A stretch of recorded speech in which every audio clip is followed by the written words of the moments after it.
I am Ferdinand Marcos, and I am the President of the Republic of the Philippines.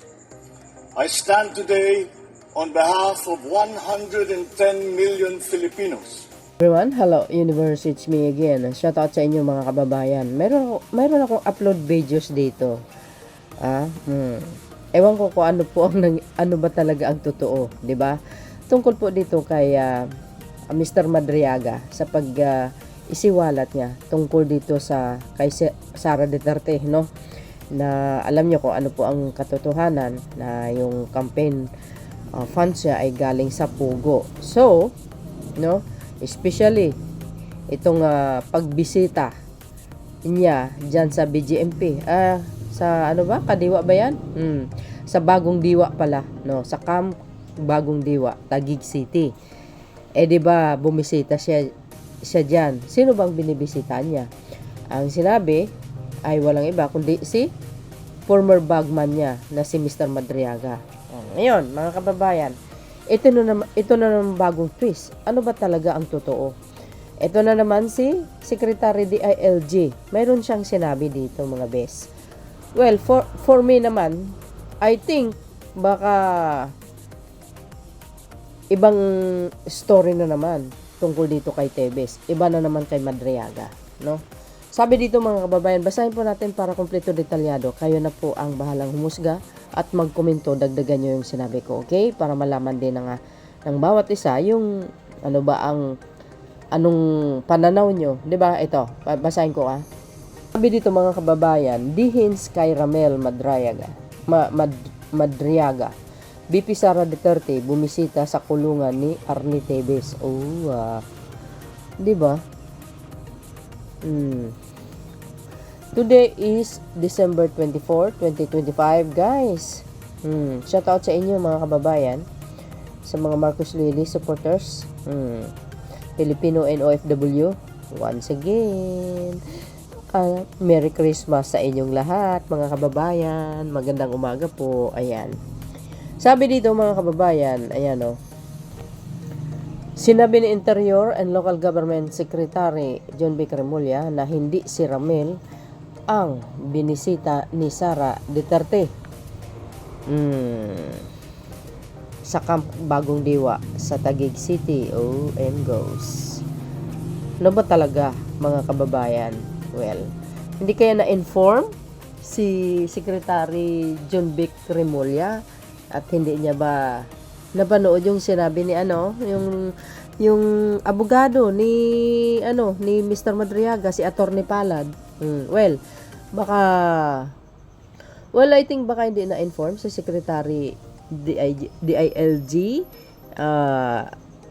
Secretary Remulla, 'di ba? Or mayroong another pagbisita sa kabila, 'di ba? Bukod kay Tebes, bukod rin kay Madriaga. Hindi natin alam na kababayan tuloy. Ayon kay Remulla, nagpunta si Duterte sa BGMP facility noong October 19 para kausapin si dating Negros Oriental Arnie Tebes Jr.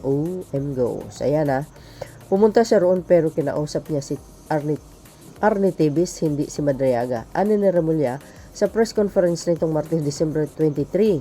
Kahapon po yun, no? Tinanong Remulla kung may CCTV footage o visitation document na papatunay rito. I think so. May record yung warden pinakita. The warden was the present during the meeting. Wala naman daw pinag-usapan masyado, kundi nagkumustahan lang. So that was the extent of the report to me. Ano ni DILG chief, sabi niya. Si Madriaga ang nagpakilalang dating bagman ng Vice Presidente at nagsabing pinunduhan di umano ang kampanya na huli ng mga pugo at drug dealer. Ayan sabi po guys ng Abante. Mga kababayan, ano po ang sa tingin nyo dito? Ano ba talaga ang totoo? 'Di ba? O kaya iba ang pagbisita niya kay Tebes or iba din kay Madriaga? Para ang gulo, no? Well, malalaman din natin ang buong katotohanan sa mga time na darating. Pero I hope mapanood din ni Secretary DILG yung sinabi po ng attorney ni Madriaga. Well, sa tingin ko naman, kulang kaya po ng informasyon si DILG Secretary. Hindi niya ba napanood yung mga sinasabi po ng attorney Palad na attorney ni Madriaga? How about those affidavits of Mr. Madriaga with notaryo yun, 'di ba guys? Hindi naman fake yun, no? So, ang gulo hindi ko magets, ha? Hindi si Madriaga ang pinuntahan, kundi si Tebes. Ano ba talagang totoo, mga kababayan? Oh, 'di ba? Ayan grabe. Wow. Ang gulo. Ano ba talagang totoo? Hindi kaya mayroong plot twist dito sa mga pangyayari na ito para guluhin lang ang gobyerno? Hindi natin alam, mga kababayan. That is my my thinking lamang. Pero ito yung sinabi po ni attorney Palad. Ayan, mga kababayan, you see? Sabi po ng DCMM, yan po ang source natin. Hinamon ng kampo ni Ramel Madriaga na itinanggi ni Vice President Sara Duterte ang koneksyon sa sinasabing bagman sa interview sa halip na sa press release. Naninigan si Atty. Raymond Palad na may sapat na ebidensya para patunayan ang koneksyon ng kliyente sa Vice Presidente. You see, mga bes, hinamon ng kampo. Yan. Hinahamon si Sara Duterte na patunayan. Kasi guys, mayroon daw cellphone talaga na magpapatunay. So I hope yung cellphone na yun na nagkaroon ng convo si Madriaga at saka si Sara Duterte, dapat ang gagawin doon nila kaagad, screenshot. 'Di ba? Screenshot nila kaagad. Para nang sa ganun, ma-save yung convo nilang dalawa. Importante po 'yun dito yung sinabi Naharap yung issue na ibinato sa kanya. So yung reason kasi na everything is politics, yun lang lagi ang sinasandalan niya. Dahil nga, siyempre politiko siya, talagang lahat ng sasabihin niya, lahat politika. Pero malinaw naman po yung, doon sa pagkakabasa ko doon sa statement niya, itinatanggi niya yung personal na pagkakakilala. Correct. Napatunayan namin magkakilala talaga sila. May kumakalat na video footage kahapon. Makikita mo doon sa pagsalubong sa kanya during the campaign noong February 6 or 7, 2022. Siya pa ito naghahanap kay Ramil Madriaga, ang tawag pa nga niya, Sir Ram. So, nandun ba yung paggalang, makikita mo doon na kinuha niya yung watawat doon sa isang supporter. Tapos sabi niya, Sir Ram, malambot pa yung pagkakasabi no. Tapos sabi ng mga supporter, Kuya Ram, hanap ka ni Mayora. So, yung video footage na yun, isa lang yun sa pinangahawakan namin to establish yung relationship. So, parang, imagine mo, ikaw ang national convener ng ISIP, tapos sasabihin hindi ka kilala. Samantalang may isang video footage na yan nakuha namin. In fact, nahirapan kaming hanapin yan kasi deleted na yan sa Facebook post nila. Nakita lang namin yan sa YouTube, hindi na nabura yan. So that shows na establish namin yung relationship. Sir, can you walk us through lang? Paano nga ba nagsimula yung relationship? Ano ba si Ginoong Madriaga kay Vice Presidente? Ano naging role niya? Oo. Well, according to his affidavit, nakilala niya noong 2018 si Mayora dahil pinakilala siya ni former President Duterte. Doon na nagsimula yung kanilang relationship and up to the point na nagbuo siya ng tinatawag na ISIP na ang sabi niya is Inday Sara is my president movement. Siya ang national convener. Kaya mapupunan mo doon sa campaign nila, lagi sila naka-t-shirt ng green. Ang supporter nila ISIP. National convener siya ron. Napakalaking factor yung ginampanan niya ron doon sa support group. Hanggang sa manalo si VP Sara for si Mayor Sara for the VP post at nagtuloy-tuloy na yung kanilang relationship doon hanggang sa pinagkatiwalaan siya doon sa mga paggawa ng mga bagay about money, kagaya ng nasabi. Sir, attorney, syempre ang tanong din dito, bukod sa naging tugon ng Pangulo na ingay lang ito, para siraan lang siya, ng pangalawang Pangulo, ang kanyang reputasyon, nababanggit ito, Vice President, yung kanyang reputasyon. Ang tanong po dito, bakit ngayon lumabas itong si Sir Ramil para sabihin lahat ng naging transaksyon nila kung hindi ba talaga niya hinaharang yung possible na pagtakbo ng Vice Presidente? Yung pinaka-rason daw niya is that gusto niyang matigil yung mga usapin, yung mga impluwensya, masamang impluwensya na dala ng Pogo money. na kung saan marami siyang pick up and delivery sa iba't ibang politician. So basically yun. Tapos yung sasabihin mo siguro na bakit ngayon lang, October or November, Opo. yun lang siguro yung pagkakataon na nagkakilala kami dahil doon sa kanyang efforts na sumulat sa ibang congressman, Opo. sa iba, sa Quadcom, kay Senator Risa, hindi ganong nabigyan ng pansin. Opo. Marami siyang sinulatan noon habang nakakulong siya. Hindi siya nagkaroon ng opportunity. Remember, nakakulong siya, limitado yung kanyang communication. It just so happens sa pagbisita ko lagi doon sa Annex 2, nakilala hanggang sabi niya, pwede kong pagkatiwalaan to si Atty. Palad. Opo. Sa kanya din-disclose yung mga bagay na yan. Hindi ko kasi siya mapagtiwala kung sino lang ang lawyer na lalapit sa kanya. Opo. Masyado siyang namimili po nakausap. Opo. Attorney, paano ninyo ite-take yung naging pahayag ng Vice President? Kasi, di ba, ang nagiging comparison po kasi, nung naglabas ang statement si Zaldico, video statement, sabi ng pangalawang Pangulo, kapanipaniwala. Itong kay Ramil, na idinadawit siya, na pinanumpaan ni Ramil Madriaga, itong affidavit niya, parang pan-distraction lamang. Napaka-selective nga po ng mga acceptance nila sa mga lumalabas na balita. Pag pabor sa kanila, papaniwalaan. Pag hindi pabor sa kanila, sasabihin nila politika. So, dapat siguro kung talagang gusto niyang i-deny yung kanyang pagkakilala kay Mr. Ramil Madriaga, mas maganda mismo sabihin niya yun sa isang interview, hindi yung press release lang. Kasi pwedeng i-disown yung press release na pagkakamali lang ng staff niya. Kagaya ng allegation doon na prior criminal record. Wala pa ho siyang criminal record. Maaaring nakasuhan siya, nakulong siya, pero inabsuelto siya ng Supreme Court. So, hindi tama lahat yung sinasabi doon na may prior criminal record.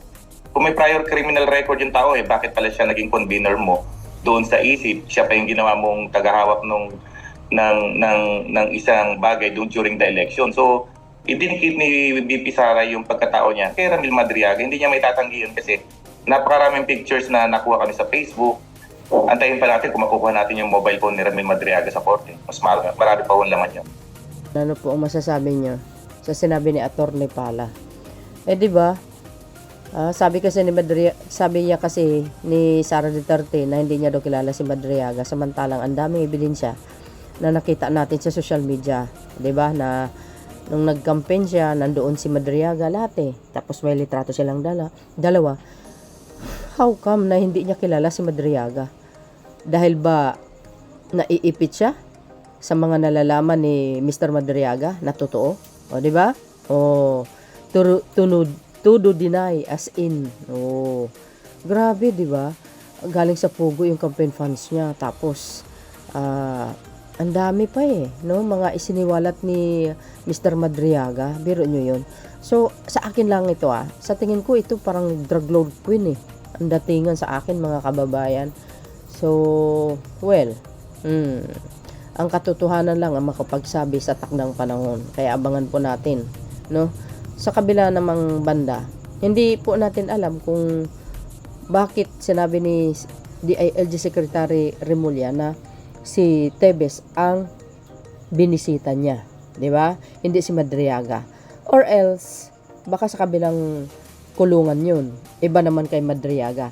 Dahil, sinabi din naman na Madriaga na totoo na dumalaw sa kanya ng 2 times. Correct me if I'm wrong. Even, si Fable, sinabi niya din po yun.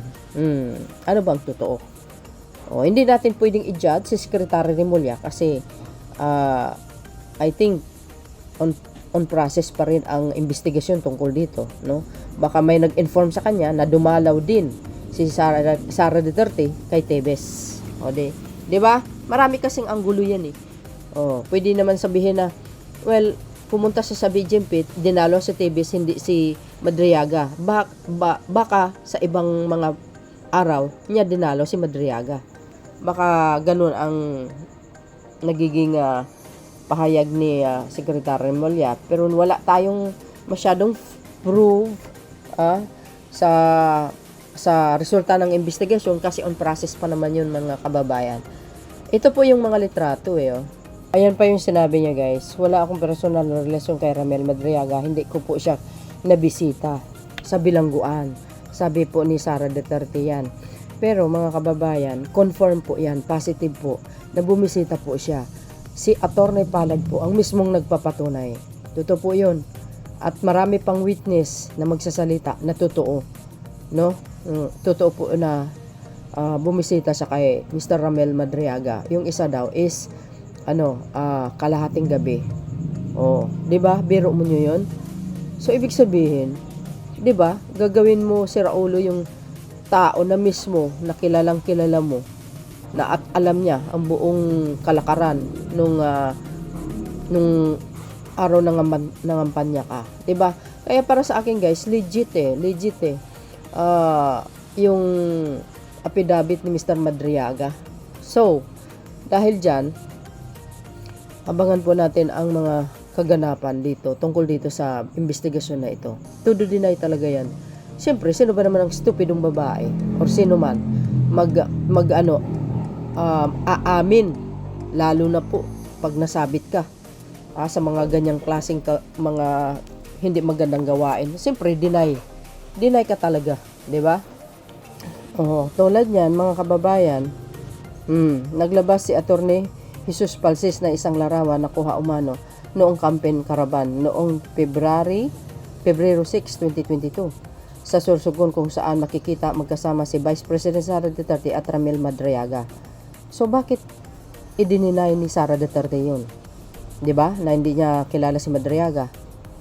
Well, isa lang po ang sagot dun. Siyempre, i-deny niya dahil alam niya na iipit siya at totoo yung mga sinabi ni Mr. Madriaga.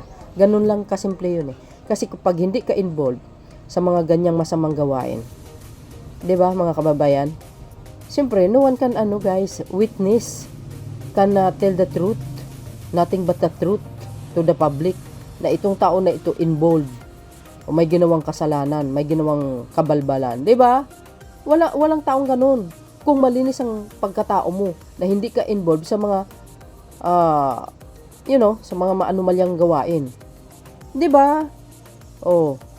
Biro mo, i-deny mo pa, talagang obvious naman. Yan. Ayon kay Palsis, ang litrato ay kuha sa gitna ng kampanya para sa 2022 eleksyon at ipinakita umano ang pagkakataong tinawag ni Duterte sa Madriaga bilang ka-Ramil sa nasabing karaban. February 6, 2022 in campaign caravan in Sorsogon and the campaign Sara calls Ramil ba as a ka-Ramil. Naunang tinanggi ni BP Sara na mayroon siyang anumang personal na koneksyon kay Madriaga. Giit ng Vice Presidente, hindi raw niya ito kilala ang personal at wala silang naging ugnayan o komunikasyon, at iginiit na ang mga larawang kuha sa mga pampublikong aktibidad ay hindi patunay ng anumang relasyon. Imposible naman. Ayan di ba? Tingnan yung highlights. Ayan sabi nga ni Attorney Palsis. Yan pa see? Yung campaign yan Wow. Yan, wow. Deny ka pa talaga. Ayan see?